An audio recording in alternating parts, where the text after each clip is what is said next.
Şimdi ikinci bölümde şunu yapmaya çalışacağım. Kaçış planımız olacak ama ürettiğimiz bu nanoteknolojiyi de, nano hücre teknolojisini de onlara vermeyeceğiz. Yani hem kendimizi koruyacağız hem onlara o teknolojiyi vermeden bir çözüm bulmaya çalışacağız. Peki bu pek mümkün olacak mı onu bilmiyorum. Birazcık daha farklı kararlar alacağız. Lafı çok uzatmadan hemen başlattım. İkinci bölümü de yine uzun bir şekilde oynamayı düşünüyorum. Space is sterile. Did you get blood samples for Kensington's research project? Mm-hmm. Nice work, Dr. Wakefield. So another drone. Yeah, they dropped nerve agent on their apartment block. A woman was coming home from the shops. The boy was playing with a soccer ball. İlk bölümde birazcık şey olmuştu. Nasıl diyeyim? Çok dramatikti. Duygusal bir bölüm geçirdik. İkinci de birazcık daha böyle acımasız olup Hi, yani biz de I'm Amy. patrona karşı geleceğiz. Ve bu sefer çocuğu kurtarmayı düşünüyorum. Pleasure to meet you, Talo.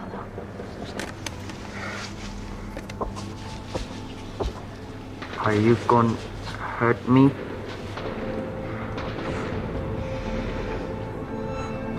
Ciddi olalım çünkü ilk seçimde yufka yürekliydik. Listen, let me do my work and you'll live. Understand? Şimdi kötü bir sonuç cevap vermedi yani. Reese, I need to administer atropine. Yeah, I didn't get a chance to restock the vials. Supply tent now!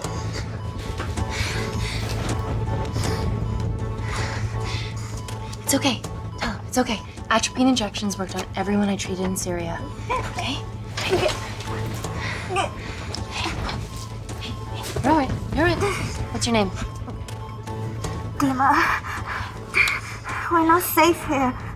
The Supreme Leader ordered this attack. We're here to help you. He's trying to kill us. Both of us will stand against him. Tell me, will this chemical ruin my life? Bu sefer de pozitif olalım. We're treating you early, so you've got a great chance of survival. I listen to liars every day. You are not a good one.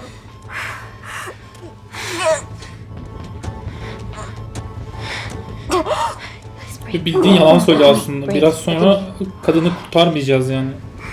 I need to save my baby.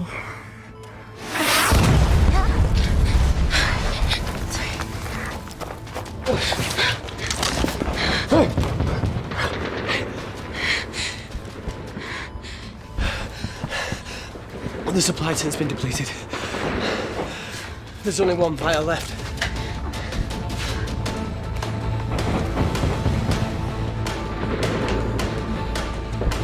What are you gonna do? Make a decision.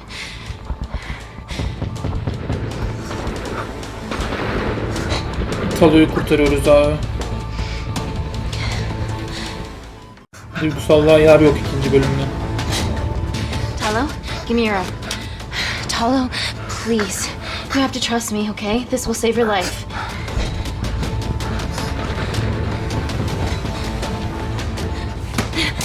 Talo!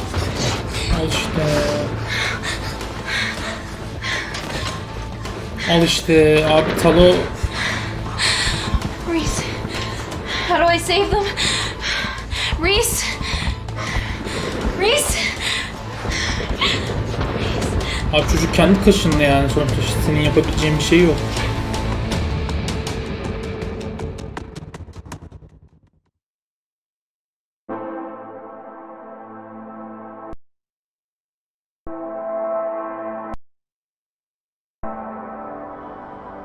Beş yıl sonra. Keşke bunları da, gerçi anlar herkes de çevirseniz daha iyi We olur. stand on the precipice of history. I'm Dr. Amy Tennant, and I'm here on behalf of the visionary Natalie Kensington to inform you how your investments have made that possible. Firstly, we've been using your billions for the greater good. The Kensington Corporation's relationship with Kindar has flourished since the resolution of its civil war. Our teams have been working on development projects with some of the country's top scientists. Natalie has even developed an internship program for some of the country's brightest young minds. In fact, some of our Kindarian interns are here with us today. Oh, wee. Is Kindar still a totalitarian state? Human rights violations and all that shit? Bu sefer acımasızız abi. Soğuk davran. Kindar is at peace. Moving on. The Kensington Corporation Umuydu is abi. dedicated to bringing hope and new technology to It's bad PR for us to associate with Kensington if she's dealing with a dictator. We're all here to discuss the amazing... Answer my fucking question. Bu Why dayak has istiyor. Natalie sent a nurse to tell us anything anyhow? Actually, I'm a doctor. Abi kötü bir cevap yok mu ya? Veremiyor muyuz? You know who I am, right? May I ask you to leave the boardroom, please, sir? Okay. I'm pulling my funding.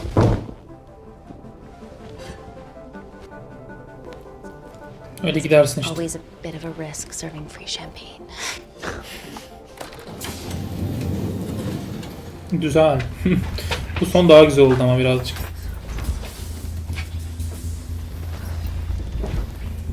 Abi bu sahne efsane ya. Hadi bak şimdi otururken neyse bak. Sancılar geçiriyor kız. Kimse dönüp de ya şu kıza bir yardım edelim bakalım. The real Yok reason yani. you're here. Sanırım tek The biz Kensington Türklere özgü bir şey complex. bu birine yardım etmek yani. Onlarda böyle bir duygu yok Our herhalde. impenetrable HQ of Saçma. laboratories built bespoke to Natalie's specifications by the world-renowned Parker Kaplani. Deep within the complex is Security Lab Alpha, a womb of scientific advancement. There, we have something remarkable in development. I'm sure all of your news feeds have told you that Gordon Grosvenor's expedition to Mars is becoming a reality. Yes, the first person to set foot on Mars will be British if we can hurdle this final obstacle together.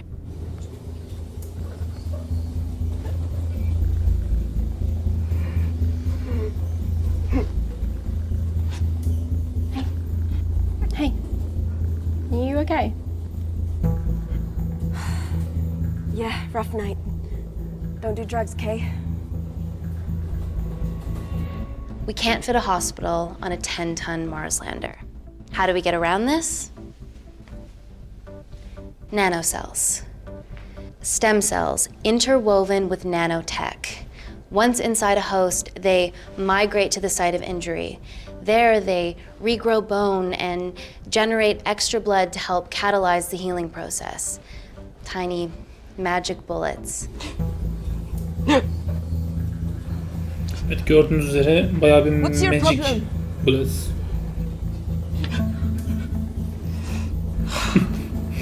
Şu kızın oyunculuğu çok iyi ya. This is, of course, just a mock-up. The real nanocells are still in development and securely back at the complex, but once they're ready, we can begin regulated human trials.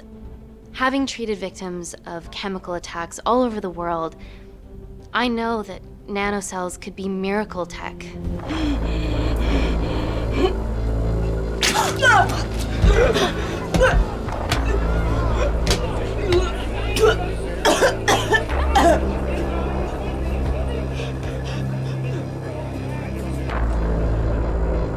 Bu sefer farklı bir cevap yapacağız yine.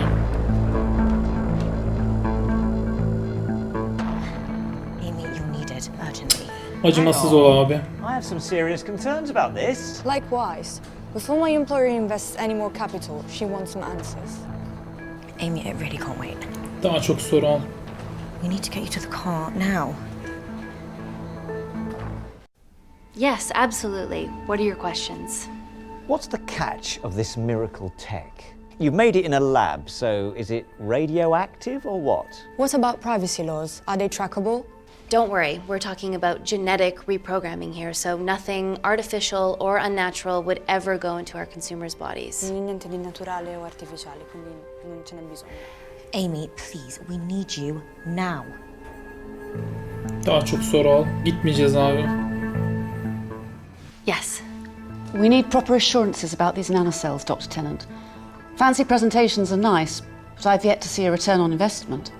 Why should we continue to bankroll Natalie and someone so young? All I can ask is that you trust me. Have any of you read my published thesis on cell specialization?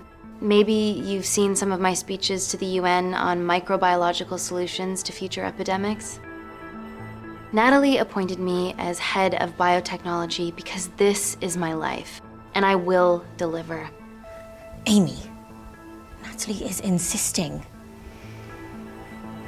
I'm so sorry, but I do have to leave. Please stay and enjoy the hospitality, and thank you so much for coming. Let's go, Emily. Natalie says to head directly to the complex. Abi biz her türlü gidiyoruz, o zaman niye yani bu seçeneği yapıyoruz? İşte bu oyunda yani mesela bu yönünü sevmedim. Verdiğimiz cevabın üstünde durmuyoruz. Her türlü bizi bir şey yönlendirecekse yönlendiriyor. Naturally, everyone's crying terrorism. A suicide bomber with a malfunctioning bioweapon? She's already at the complex and is being transferred to Security Lab Alpha. Okay, why is this our problem? Because she's one of our interns.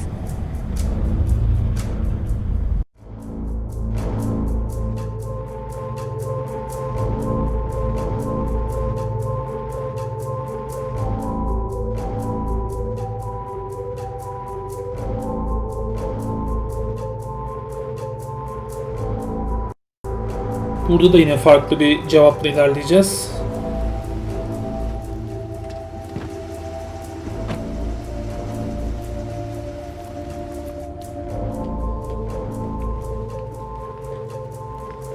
Keep yourselves busy. It's the best way.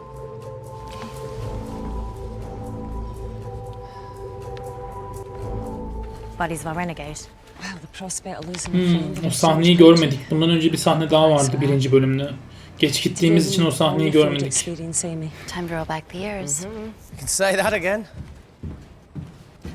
You've got to be kidding me. It's been a while, Dr. Wakefield. You got here fast. Well, there weren't any blood-vomiting ladies on my tube line.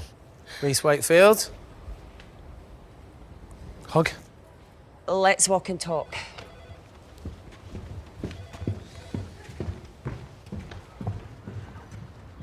So, which legend fed the media the anthrax rumour? I need to take this.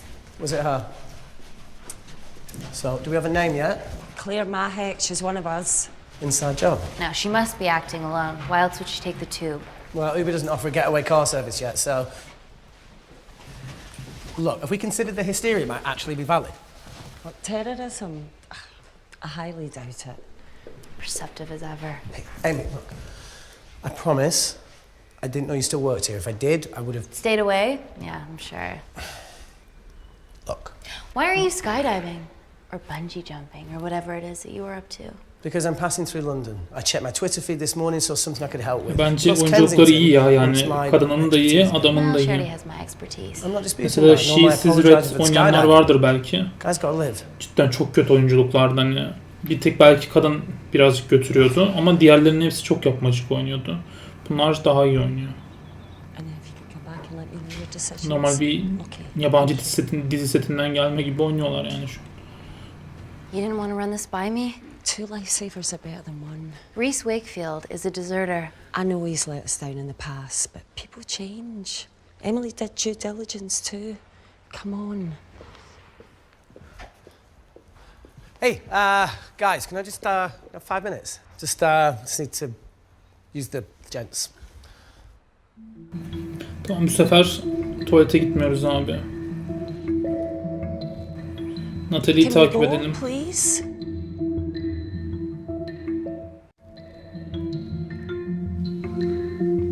Still hides behind bravado when the stakes are high. I fear they're higher than we know.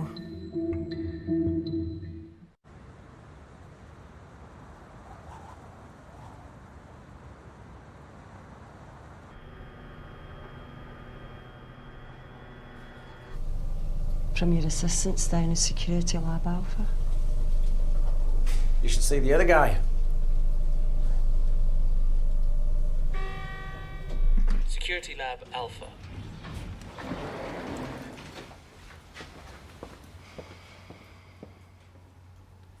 Nat, is this my tech?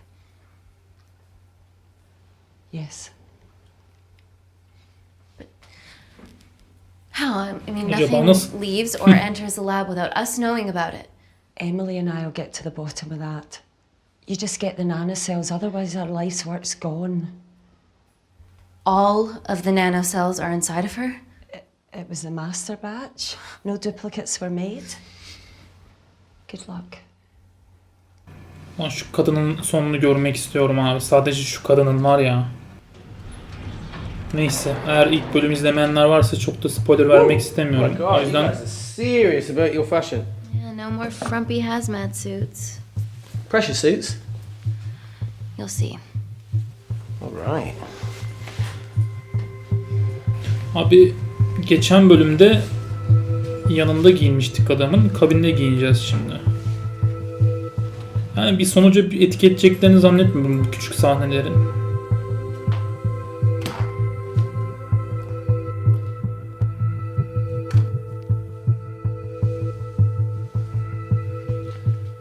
Does this feel personal? Claire? Of course. Well, she was in excruciating pain and she stumbled all the way to the tube station. Feels more emotional than just following orders.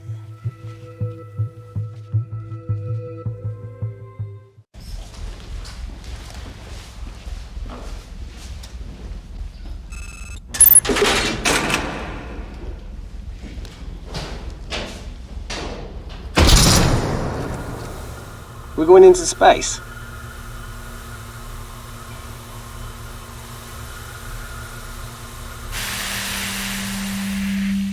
Vacuum conditions active. Something like that. Echo! This Abi vacuum şuranın acts hissi as the çok last line mükemmel of bir şey ya. defense Yani to prevent kulaklıkta microbes from escaping the lab. The lack boşluktasınız. of air makes it sterile as hell. İlk bölümde de aynı şeyi söylemiştim ama öyle. Hani şu arkadaki sesi de böyle çok şey vermişler. Filmlerde olan sahneler gibi, uzay filmlerinde. How long have you worked here again? Duymazdan geleceğiz. Bu sefer hep katı ve acımasızız abi. İyilik yok, duygu yok. It wasn't just skydiving. I needed a reset. Try new things.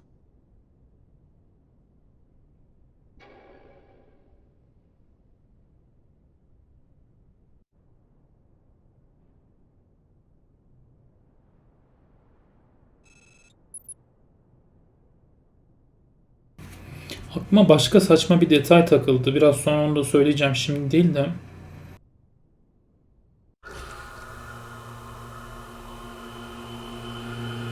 Biraz sonra göreceğimiz şeyleri aslında hiç bu kadar uğraşmadan da yapabilirlermiş diğerleri. O kimlikle girebildi yani sonuçta. O kadar oraya girebilen bir insan onu da düşünebilir diye düşünüyorum. Neyse, spoiler yok.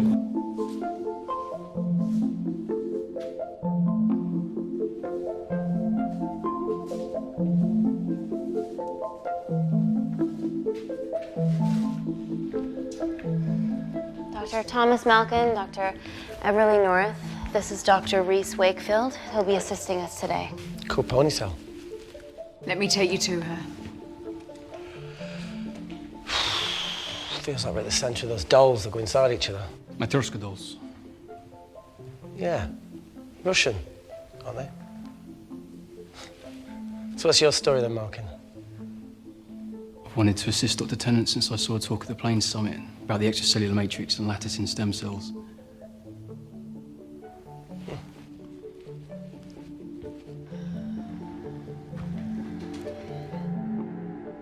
Holy shit. It's attacking the bone structure. We've never seen anything like it. I have a sample of her blood under the microscope.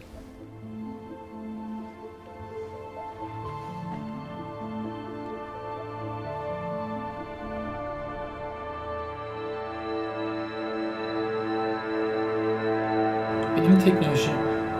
Guys, this is my tech. The nanocells are inside her. But they're unfinished. There's no off switch, so they're just coursing through her body, Tamamlanmış producing hali değil excess diyor. bone and blood. But how could she have contracted them? From a spillage, maybe. They barely survive for 2 minutes once they're exposed to air, and she didn't have the authorization to access them. Someone's put them in her.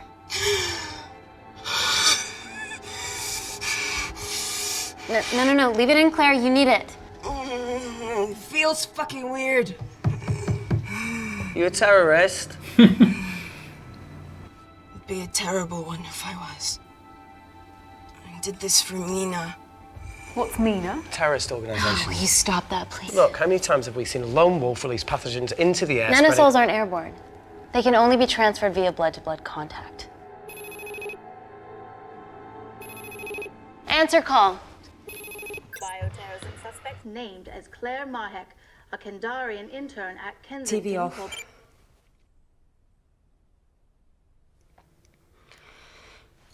Tell me you can retrieve our nanocells. Not directly. We'd need to extract a large blood sample to keep them active. From there, I'll use that as a roadmap to recreate the master batch. Seems simple enough. She has plenty of blood to spare. Not exactly. Her new bone matter is consuming her body's resources at an accelerated rate. If I remove that much blood in one go, she'll die. And if she dies before you extract her blood? Without a living host, the nanocells will just dissipate. Au revoir, nanocells. So either way she dies. Okay.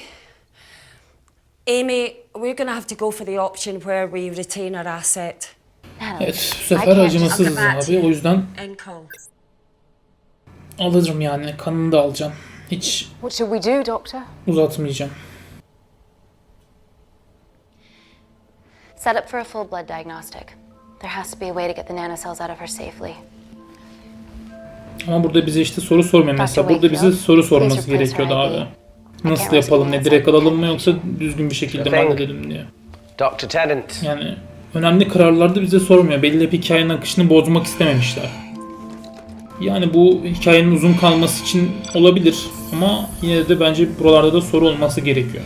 Çok fazla izliyoruz. İlk bölümde de aynı şeyleri söylemiştim ama. Don't bite me.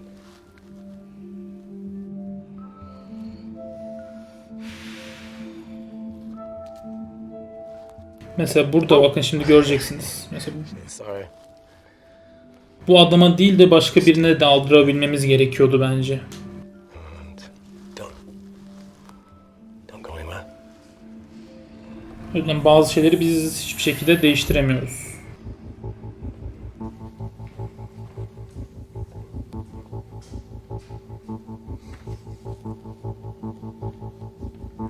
Evet, bu önemli. Who delivered this crate? Oh, it was here when we arrived this morning. Well, it's in the way. It needs to be moved. Malkin alsın abi. Kendisi getirdiği gibi kendisi taşıyacak onu. Doktor Malkin midir nedir? Dr. Malkin, can you move this crate for me, please? Sure thing. Thank you. Ne oldu? Ne oldu Kurnaz? Taşı bakayım. Dr. North! Dr. North! Bak yine hala. I'm sorry, my shoulder's playing up. Do you mind? Cheers.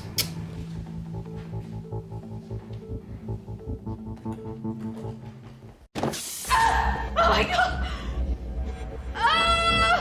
Dr. North? Şerefsiz. It's not personal. Abi burada bizim seçeneklerimizin olması gerekiyor ya. Yani bu oğlanın bu kadar şiddet yememesi gerekiyor.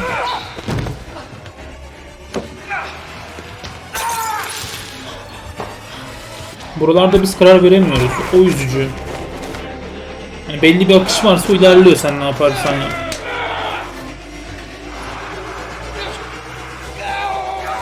Yani kurgusuna, hikayesine ve uzunluğuna 10 üzerinden 9 veririm rahat. Ama oynanışına yani bize bıraktıkları oynanış kısmına o kadar veremiyorum maalesef. 5-6 en fazla.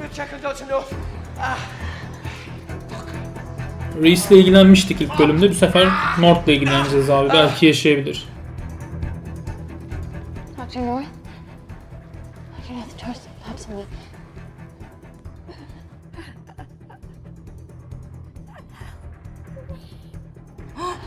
We're gonna save you, okay? Çok yardımcı oldun gerçekten. Mükemmel. O kadar güzel yardımcı oldun ki. Yani aslında bu cevap da gereksiz. Oraya bir sahne koymak için koymuşlar.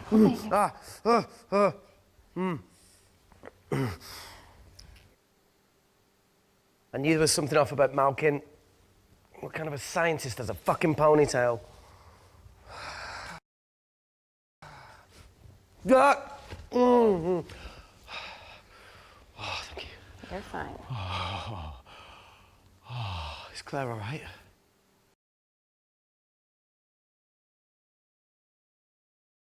I'm currently the safest person in this room. Good enough for me. Why are we in lockdown mode? It's detecting the poison from the acid bomb. It won't be in the air for much longer. Thanks for that. Call Natalie Kensington. Emily, where's Natalie? There's been an incident in the lab. Yeah, I can see that, and the biosecurity's kicked in. I need Natalie on the line right now. I don't care who she's with. Yeah, okay, she's in her office. I'll call you right back. End call. Benim şu an düşüncem ilk bölümde birazcık Emily ile zıttık. Emily'yi acaba kendi safımıza çekebileceğiz mi? Çünkü öyle bir izlenim almıştım. Ben olsam yardım etmem tarzında ilk başta bir. Belki kendi safımıza çekebiliriz Emily'yi. Don't go anywhere.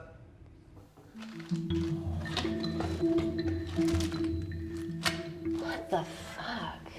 No first aid kit. Well, that needs to come out one way or another. Kensington could have at least left us some of her expensive whiskey. Fıkra anlatalım abi. Bu sefer acımasız olmayacağım. What does the sign say on an out of business brothel? Hey? Beat it, we're closed. Abi. Çok iğrenç bir espri. Çok iğrenç.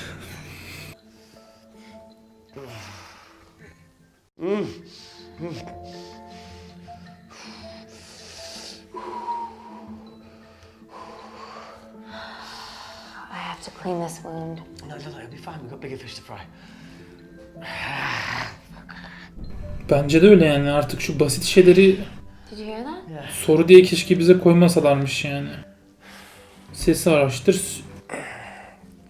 Suyla sil diyeceğim biliyor musun? Sesi araştır değil de. Bizi farklı bir yere götürebilir mi acaba o su? Onu düşünüyorum şu an.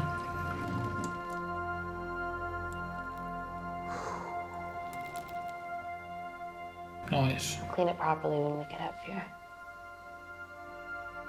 Yeah, whatever happened to that kid that joined us in Myanmar? He had a massive crush on you.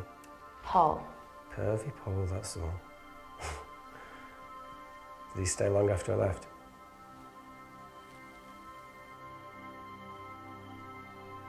What? No. Just leave it. Well, Pervy Paul didn't leave it. How long? Still? No, not anymore. Right, so you ended it, yeah? Ooh, what he did, sweet Jesus. Seni hiç alakadar etmez demesi gerekiyor şuradan. Memati'nin girip. Not only is Paul someone way out of his league, but she's also very resourceful.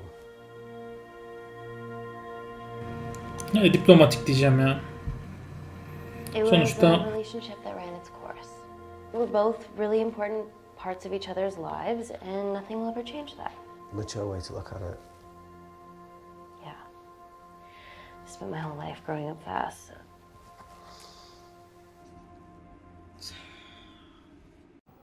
acaba bir düşmancıl dese miydim? Bir pişman oldun şu an ama olsun. What the hell is that? It must be coming from beyond the walls. Is there any security cameras we can check? On the computer, but I don't know how. My assistants did that. All right, would you mind? Thank you.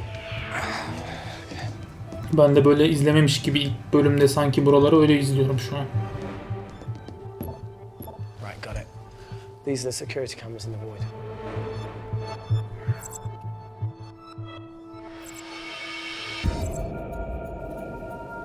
Shit on the RE. The cavalry? In masks? What's the rumbling though? Otomatik silahta Sound doesn't travel in a gözcüler. vacuum. Shit, they've deactivated the vacuum. No prizes for guessing who the brains of this operation is. God bless those security walls, eh?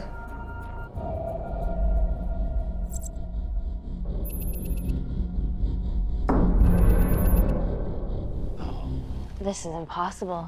They would need unprecedented access to our security systems to be doing this.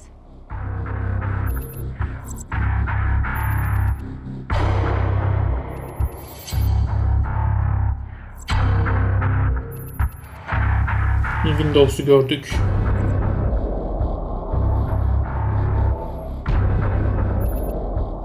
They're her damn cavalry. Look, they're Kandarian too. I knew you were part of something bigger. Lump us all together because they have the same features. Big eyes and big lips too. The divisions in my country are complex. Those bunch are not from my team.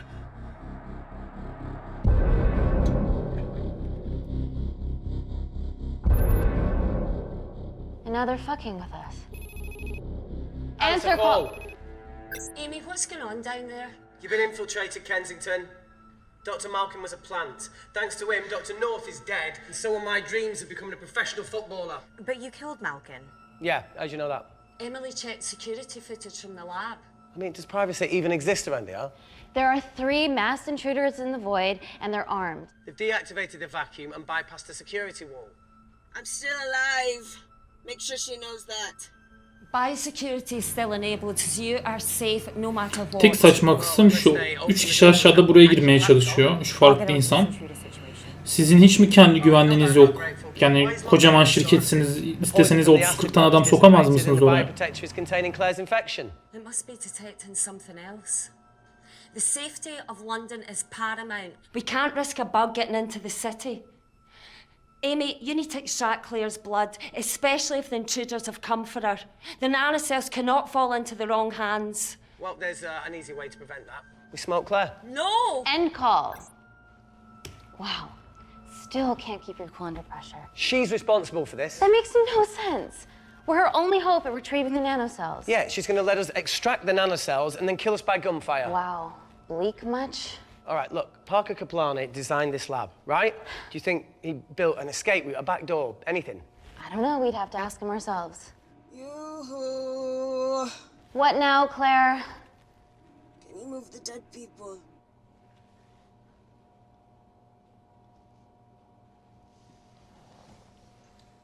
Now that she mentions it. Yeah.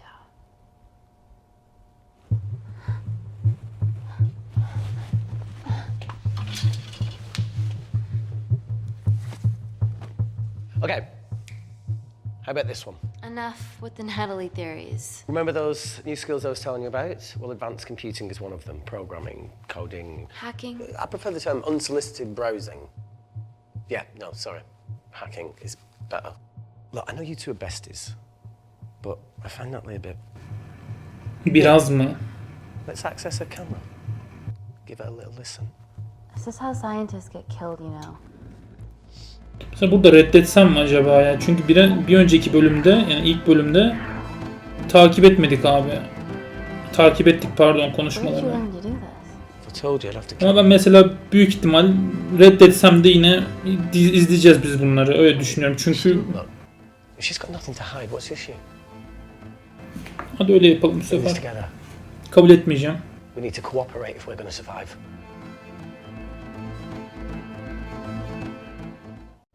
Don't do it.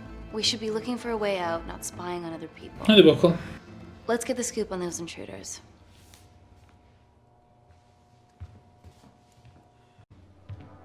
Ama ilk defa verdiğimiz seçenek direkt doğrudan uygulandı abi. Claire. Farklı bir yere gitmedik ama ileride bakalım olacak mı? What do you and your friends want? I'm not an espionage mastermind. They aren't with me. So how did all the nanocells end up inside you? Isn't that totally obvious? You should listen to Professor Xavier over there. About what? Kensington. So she put them in you? No. Not me.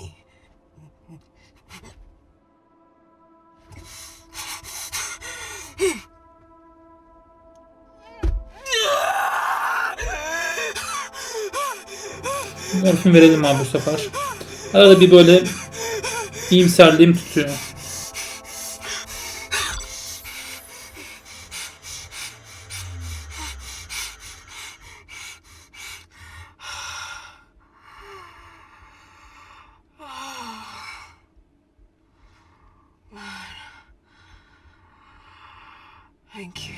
Evet burada şu an onun bir puanını kazandık.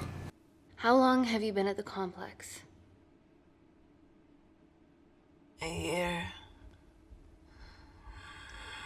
We've always had passing conversations on higher floors, but I don't think you remember. I always wanted to work in this lab with you. Well, here we are. Claire, come on. Just tell me what's happening so that I can help you. I got them all. Mina. Who's Mina? Claire. She's about as useful as a chocolate teapot. Reddet abi. Ready for more cryptic bullshit? Reject call. We haven't got time to waste. So, what do we do now? Katillere bakalım abi. Let's see what the terrible trio are up to.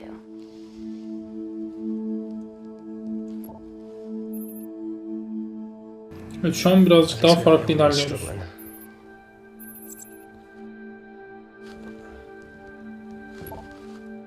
See, each wall's code must get harder to break. We need to stop fucking the dog and get out of here. Fucking the dog? It's a Canadian thing. It's fucking mental. Kız çok pislik ya yani. Is there anything else you can do in the computer system? I can hack the communication lines, get in touch with Parker Kaplani myself. Okay, awesome. You do that. I'm gonna look for a way out of here. Are you okay? Yeah. I think the air's getting stale down here. No, that's impossible. Even in lockdown mode, there's always a steady supply of oxygen. Evet, şimdiki görevimiz havayı kontrol etmek.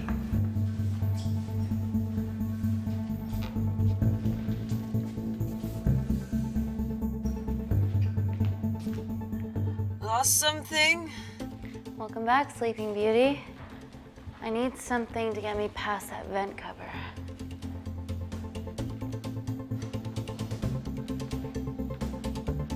Mesela bu soruyu bana sorsan ne, sormasan istediğin ne açar, bana ne, umurumda mı?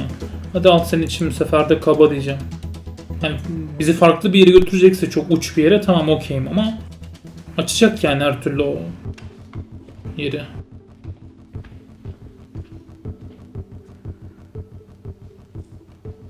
Always wished I was taller.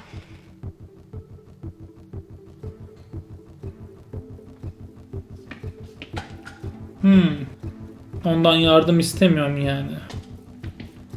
Aynısını ben ilk bölümde de söylemiştim. Yani niye ondan yardım isteyip sandalyesini alıyoruz diye ama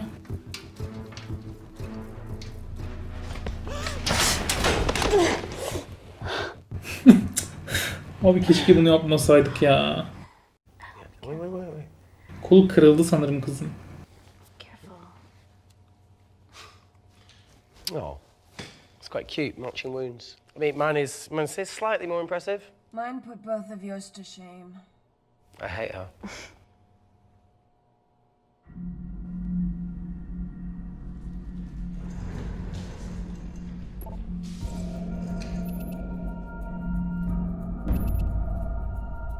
What's his deal? There's only one wall left between them and the lab door. Please tell me you got hold of Parker. Negative. I got hold of the CCTV footage from the past 24 hours. Okay. Sift through it, see if there's anything helpful. Roger that.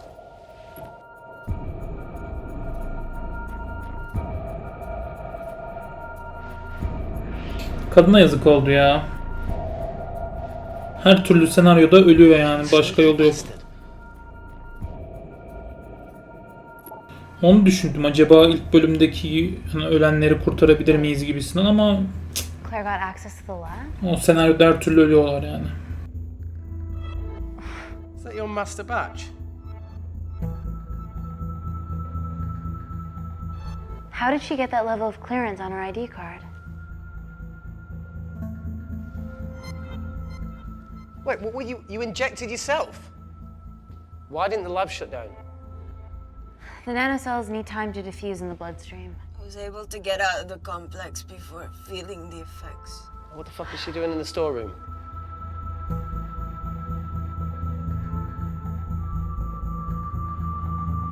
I destroyed all the duplicate nanocells too. What?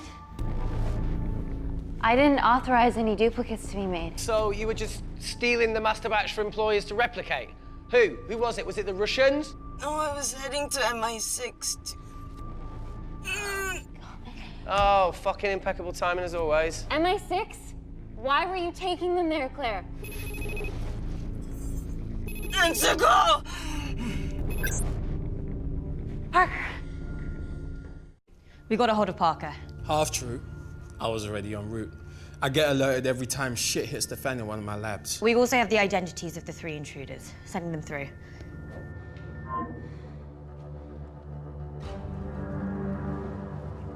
These guys.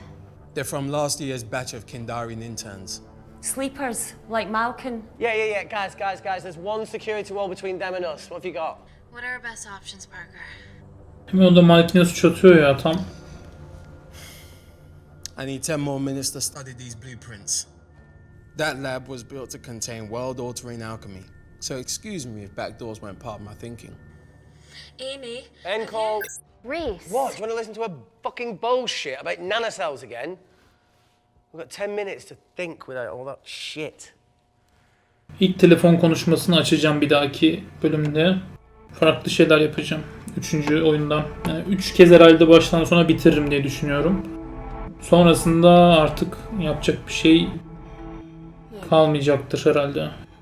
I didn't want to hand this over. It's not meant for you, but fuck it. You need to see the truth about Kensington and Kinda. What is it? Just watch.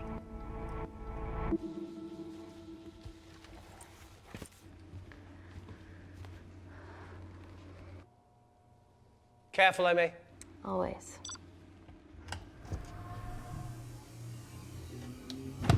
Tükür oğlum. Tükür kızım.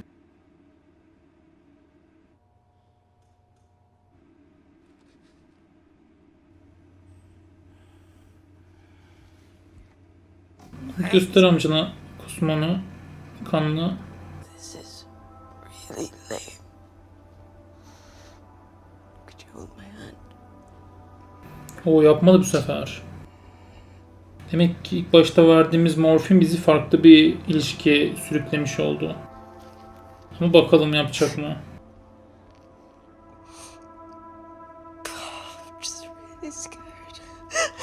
Yazık lan bir yandan da. Niye böyle bir şey yaparsın ki?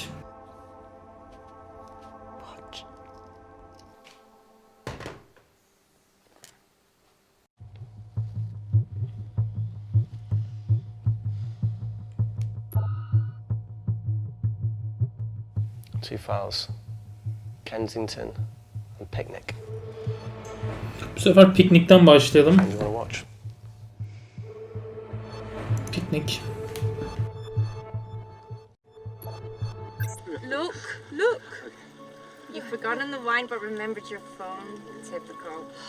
Mina's mad at me these days. Well, I'm sorry I forgot the wine, okay? Yeah. Raw onion bhajis, egg mayo, tomatoes. Claire takes too many selfies in London. Not that much. Look, I'm showing the surroundings. Look how pretty this grass is. Come on, let's take a picture. Look at the camera. Smile. Abi şunları görmek çok korkutucu. Her seferinde dalıyorsun böyle bir. I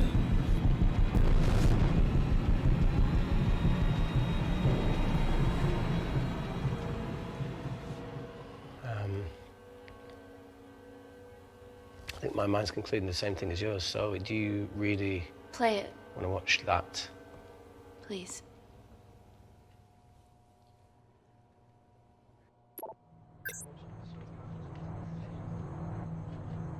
Hainimizi burada anlıyoruz. Kensington, Mom. What's the problem?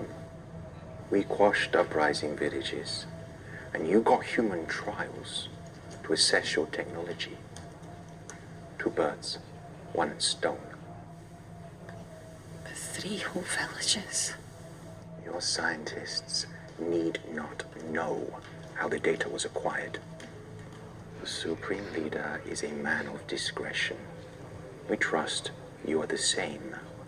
Most certainly. Make sure of it, or we will. Vatan haini.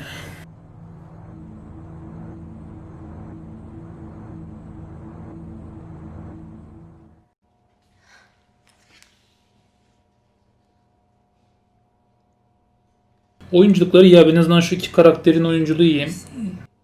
Yatan kadının da iyi. Sadece şu kız birazcık doktor değil de böyle başka bir yerden gelmiş gibi. On my people, my village, my parents, my sister Mina. They were all killed for opposing the dictatorship. Natalie was making duplicates of the master badge behind my back. My tech killed people. Ya. And you were taking all the evidence from MI6. In that USB and in your veins. Now the Supreme Leader has activated a sleeper cell in the complex to cover his tracks. Yeah, not to mention Natalie's. Why didn't you tell us this before? I didn't trust you.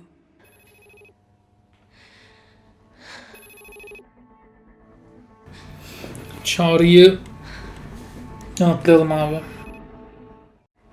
Reject call. Amy. Her türlü reddediyor ki ya. Her türlü reddediyor. Çok saçma. Hey look. I know a rash decision when I see one. You're not gonna expose Natalie after what you've just seen. We need to deal with our current predicament. Plus, I really need the toilet again.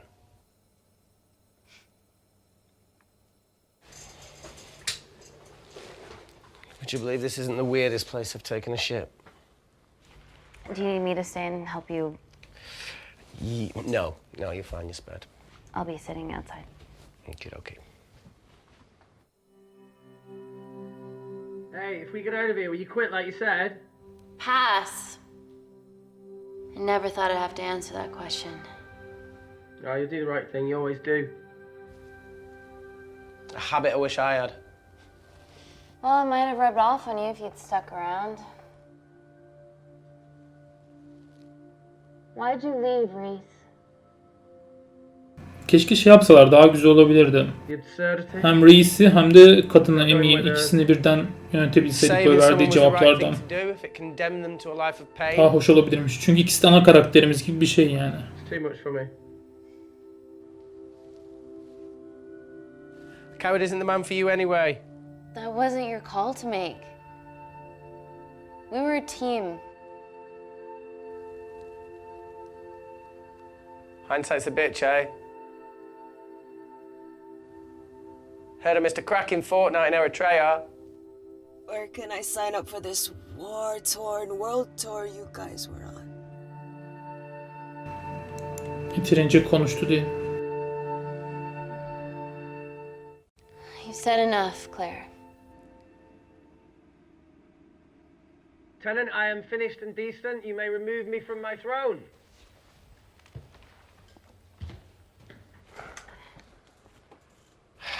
Thank you. Oh, shit.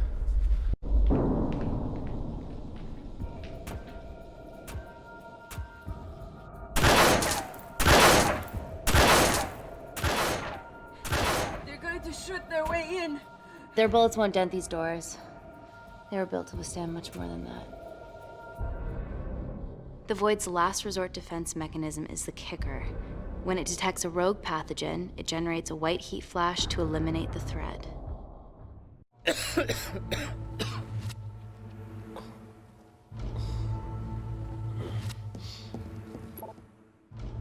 She's hardwired in already. We are fucking fucked. Paul. Guys, they're nearly inside, and we know why they're here. Parker, what options have we got? Enough! While Parker was accessing the lab security mainframe for bypasses, we saw records of who gained entry in the last 24 hours. Claire entered using someone else's ID credentials. Yours, Amy. What? That's impossible. My ID card is right here. Amy didn't help me. I snuck into her office and I copied her credentials off the computer. You're the liar, Natalie. You don't have a voice here, Claire. Look, we know about Kindar. Reese. We have proof. Lots. Nonsense. Look, the intruders are Natalie and Kindar's way of making sure that we die with their dirty little secret. We know that you hack your own security, Natalie. That's ridiculous. Yeah, your cybersecurity sucks. Even Reese hacked in easily. Reese has been hacking the system. He isn't an employee here, is he? Şimdi şunları kendi yanımıza çekmemiz He's spent lazım. the last few years bouncing between pharma companies around the world. A mercenary. Whose side are you on, Wakefield? Suçlamayı sürdür. Emily, I thought you said that you did your due diligence. Slack on your part. Seriously? Our access to Kensington Corporation is only second to yours, Natalie. That's ridiculous. I'd never. Even Parker showed up unannounced. Don't drag me into this. Oh, come on. Everyone knows you work for anyone who pays your quote. All I know is that if they get in, the nanocells are gone forever.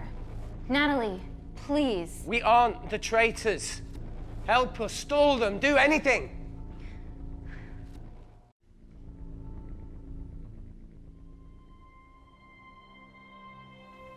Amelia, regardless of what we think of each other right now, you're one of my closest friends. Parker? So we're trusting these guys now? Yes, we are. Can the void jam electronics? Negative. Could you reinitialize the vacuum? Two of them aren't wearing helmets. I can't. They've locked us out. Reese could. His computer down there is hardwired into the system. All right. Okay, talk me through it as fast as you can.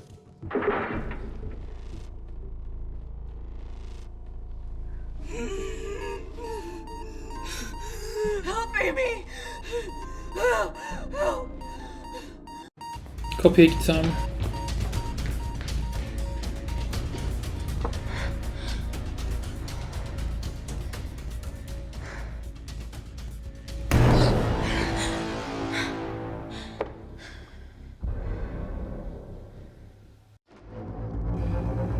Lanet olası adam geldi herhalde sonunda ya. Sinir bozucu.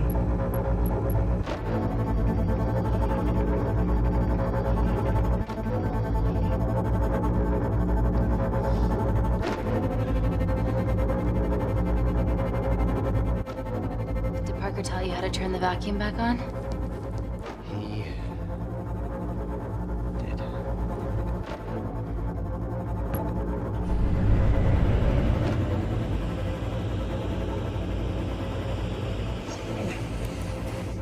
Not so smug now, are ya?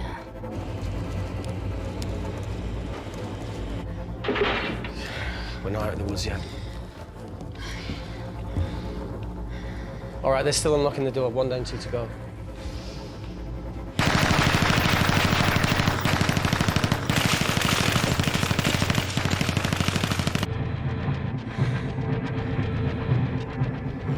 Come on.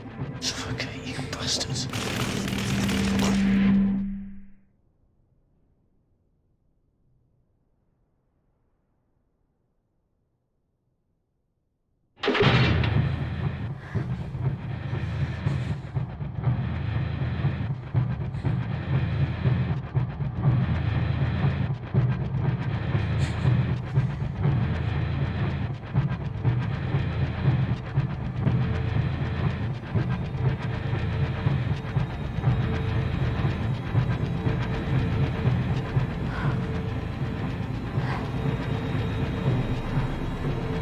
Tamamdır, ikisiyle işiniz bitti işte, hadi. Tek birisi kaldı.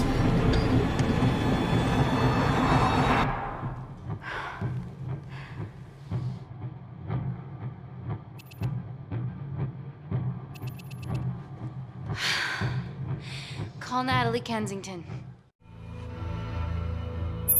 They're okay. Answer call. Oh, thank God. We saw the lab door didn't open. Good work, Wakefield. It was a close one, Parker. Thanks for the lead, Natalie. There's still an armed intruder out there. Parker, what else do you have for us? I could go full 90s internet, unplug the lab, plug it back in. That would kill lockdown mode and the vacuum for 60 seconds. You guys can then escape before everything initializes. Emily has a security team poised to handle the last intruder. No, that's a shit plan. He's standing right outside the door. A fucking security team of sprinters wouldn't make it down before he wastes us. He's right, Parker. It's a calculated risk worth taking. Okay, well, when could you do this? Whenever you're... When you get Claire's blood. Fuck, Natalie. Yes, I know it will kill her, but she's gonna die anyway. She'd be sacrificing herself to save millions. Think, Amy. We can't start over again. This has been our lives for the past 4 years. We're not the only country trying for nanocells. I'm not a murderer. You're a monster, Kensington. Just take the blood, Amy. Time is running out. Deal or no deal? Anlaşacağız abi. Anlaş. Deal. Excellent. Call me when it's done. Good luck. Acımasız olacağız dedik bu sefer.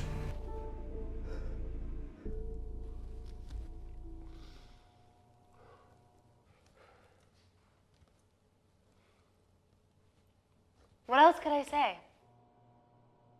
You were right. Natalie's been lying the whole time. The lab's only in lockdown mode because she ordered it. There's no other chemical threat outside of Claire's bioprotector. Yeah, there is. Actually.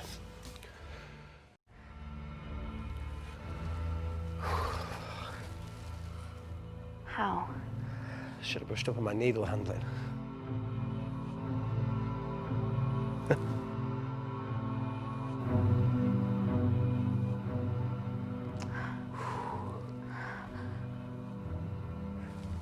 Look, this is a Mexican standoff we're going to lose. It won't be long until I'm like Claire, and eventually the oxygen will run out, so Parker's crazy plan of opening that door is our only hope. You've changed your tune. Maybe Natalie will rescue us. Yeah, you want to bet? All the evidence of her actions in Kindar is down here. The nanocells are our only leverage. Take her blood, however much you Artık need. cesur olun abi ya.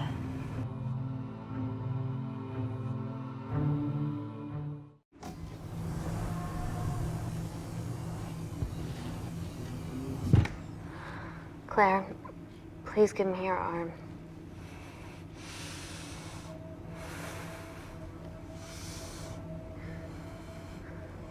I thought you were different. Claire.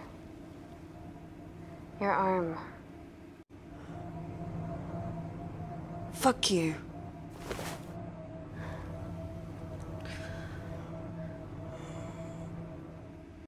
Claire. Think beyond yourself here. Calling me the selfish one. Bitch. Abi bu çok iyiymiş. Pazarlık et. Look, my nanocells exist to save people. I exist to save people. I'll make sure that they're used for the right cause, and I'll get justice for you and your family. I promise.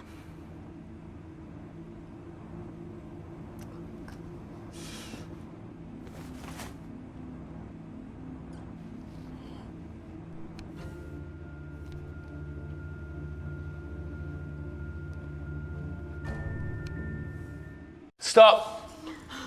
I've got enough. What the fuck are you talking about? Don't stick it in. That's what she said. Reese. Just close the bioprotector. Claire can live to fight another day.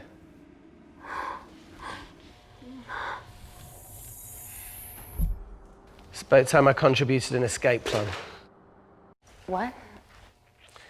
While Parker was talking me through the vacuum reset, I realised that a full lab reset wouldn't be much different. We don't need those pricks upstairs. But if you reset the lab, they'll be alerted. That's where things get creative. I hacked into the lab security camera and recorded the last 3 minutes of you preparing to extract Claire's blood. I can output that 3 minutes of footage onto their security feed. While you escape. Ama sen varsın dostum. How did you come up with Onun kanını çekmedikleri zaman Sorry to move it. seninle uğraşacaklar yaşadığın sürece. Okay, but what about our last remaining obstacle outside? And why are you speaking in the second person? I'm going to take him out. I'm infected. Tamam, burada da Reese'i feda edeceğiz abi. That heat flash will trigger.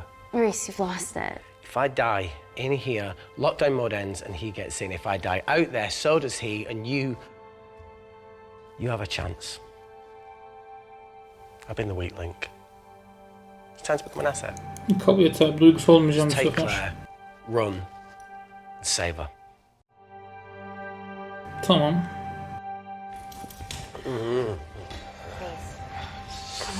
No, look, I chose this, okay? And that's how you make a life. Every single choice along the way counts. I fucking hate you.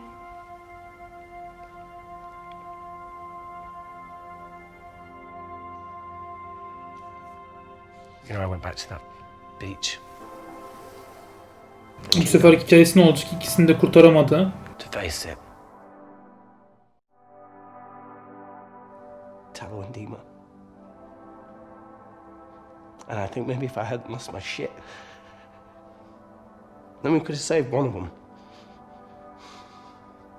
Yeah. Maybe. I'm sorry for leaving you.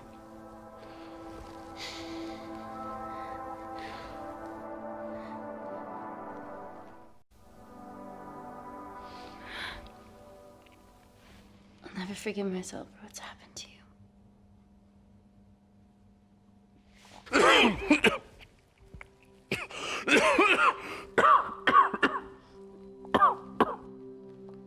Evet, biraz önce burada farklı bir sahne olmuştu.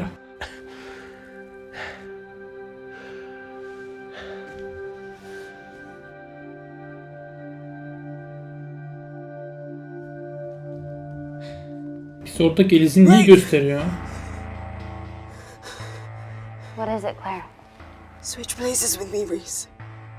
At this stage, you have a far better chance of surviving than I do. Come on. You have all the evidence against Kensington. Make sure the world sees it. No, Claire, I'll do it. Drop it. The bioprotector will stop the lab detecting your infection. And you two can escape. Ya mantıklı konuşuyor ama Reis'i feda edeceğim abi. Come on. Acımasızlık, duygusuzluk. Sorry deyip kafasına pıf. No, Claire. You're under our care. It's our duty to do everything we can to save your life. Please, listen to me. Bir anda doktorluğunu Reset the hazırladı. lab, Dr. Wakefield. Evet, bu bölümde yani birazcık duygusuz olup görevimize odaklandık. Did you do that, Parker? No. I'm sitting here.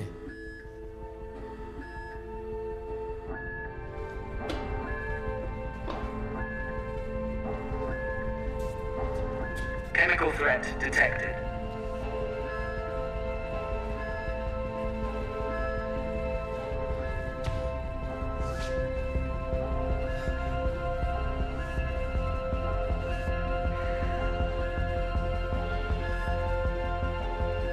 Heat flash initiated.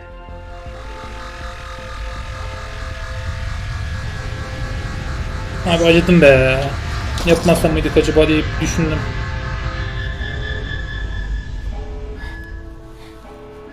Security Lab Alpha system reset complete. Nice work, Dr. Wakefield. All looks good to me. Yeah. She's going to get the nanocells. Well done, Amy.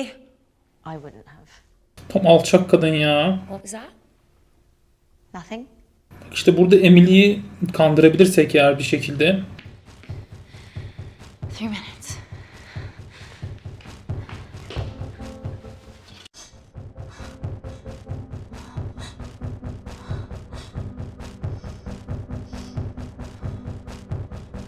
İlk bölümde farklı bir sahne yaşanmıştı. Burada peki bunu söyleyecek mi? I'm gonna lift your legs, Claire. Yeah, 1, 2,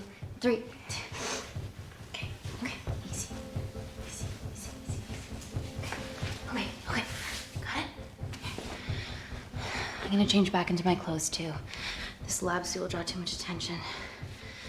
Asansörde çıkışları çok iyiydi ya ilk bölümden. Eğer ilk bölümde izlemediyseniz buraya koyacağım. I'm gonna run to the disabled toilet Görürsünüz zaten. wheelchair. Ya bunlarınkini çok beğenmedim. Biraz önceki ikili daha iyiydi. Have you ever fired a gun before? Amy? This has been a suicide mission ever since you put my tech into your veins. You know that My friend is dead because of you. Look, I know you lost people that you love, but that doesn't justify anything. Aynen öyle.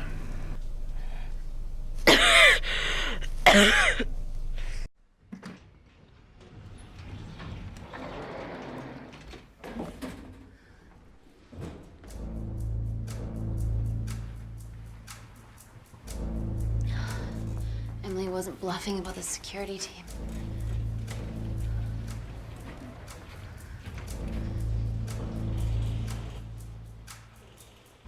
There's a back way up ahead. That's our best bet.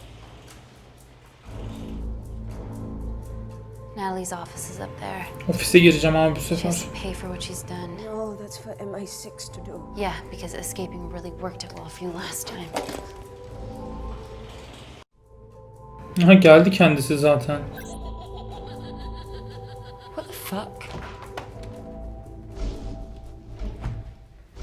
Security footage. Trickery by Wakefield. He's good. Yeah, he was. Şerefsiz kadın. Natalie, step away from the panic button under your desk. Amy, I can sense you want to negotiate. Sezebiliyor. Claire, are you okay? Fuck off. What do you want?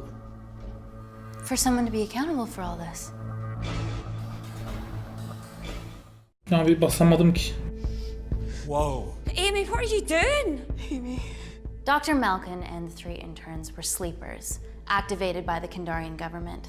Claire's actions threatened to expose the human testing their leader allowed Natalie to do on villages that opposed him. You are making very outlandish claims, Amy. What makes you think that anyone in this room had anything to do with this? Only the people here have the power to facilitate that level of infiltration. You're right. Emily hired Malkin and selected the interns. What?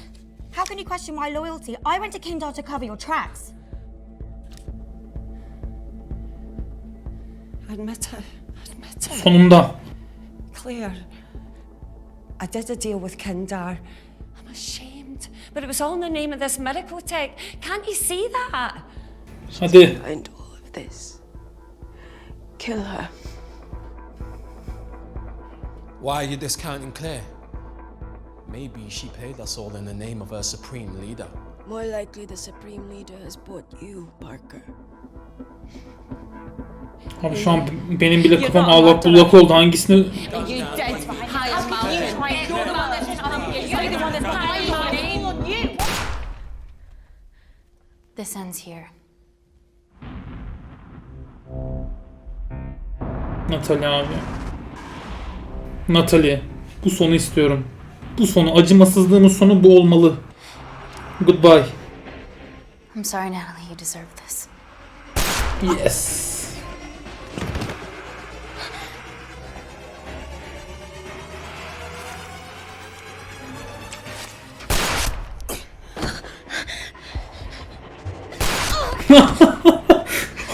abi o kızı vurmasaydı ya. Şu kaşındı ama diğer kıza yazık oldu. Gerçi omzundan vurdu sanırım onu. How much money was Kindar paying you? Doesn't matter anymore. Şerefsiz.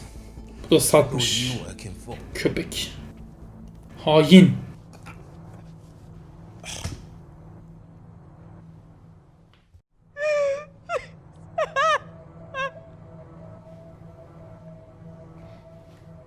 I cut a deal with the Secret Service once I found out about Natalie's actions. Oha. You knew already. Anything that happens in the lab, I know about. Of course, I found out that Natalie had made duplicates of the master batch, so I informed MI6, and they were going to arrest her once I delivered the nanocells, in the interest of public safety. And then you happened. No organization would use technology this powerful solely for good. It's not how the world works. After what I've seen today, I think you're right. Abi kız da biliyormuş. Abi öldürmeyeceğim ya. I promise, the world will know about you and your family.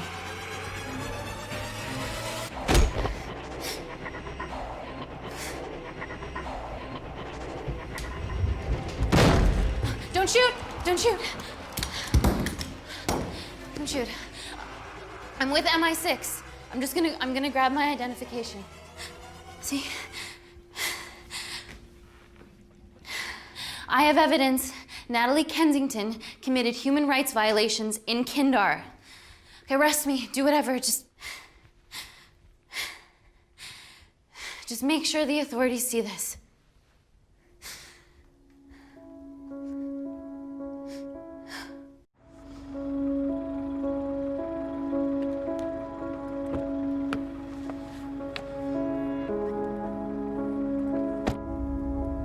Evet, mutlu bir son.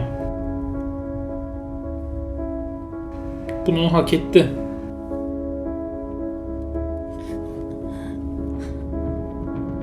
Ama kötü bir şey mi oldu acaba şu an? Ya bu sonu ben de görmemiştim, iyi oldu ama sanırım bu da yakalandı.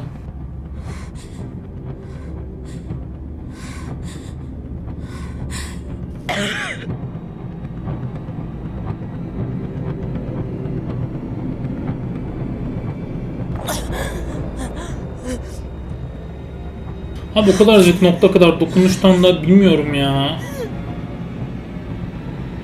Yani o kadar etkili bir şey miymiş yani o. Şu kadarcık dokundu ve oldu yani.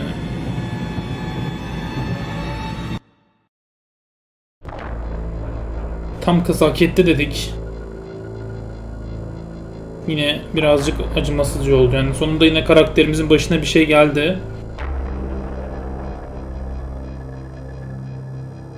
Neyse, ikinci bölümümüz böyleydi.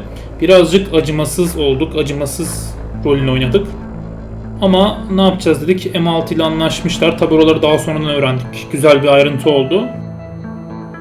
Sonrasında birazcık olsun kurtaralım dedik olayları ama yine birazcık saçmaladık tabi.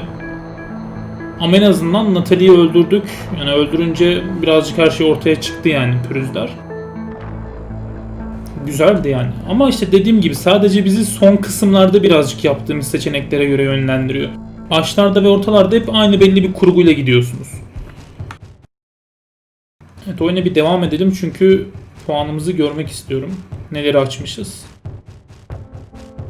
Evet, ikinci bölümde 130 tane keşfedilen sahnemiz olmuş. Yani toplamda 130 tane sahneyi keşfetmişiz ilkiyle birlikte. Yani düşününce az bir sahnemiz kaldı ve toplamda 2 sonu yaşadık arkadaşlar. Görmüş olduğunuz üzere burada da puanlarımızı yazmışlar. Yani bence bu sefer ilkine göre en azından ana karakterimizi birazcık kurtarmış olduk. Ama tabii yine en sonunda Nino da ayvayı yiyor.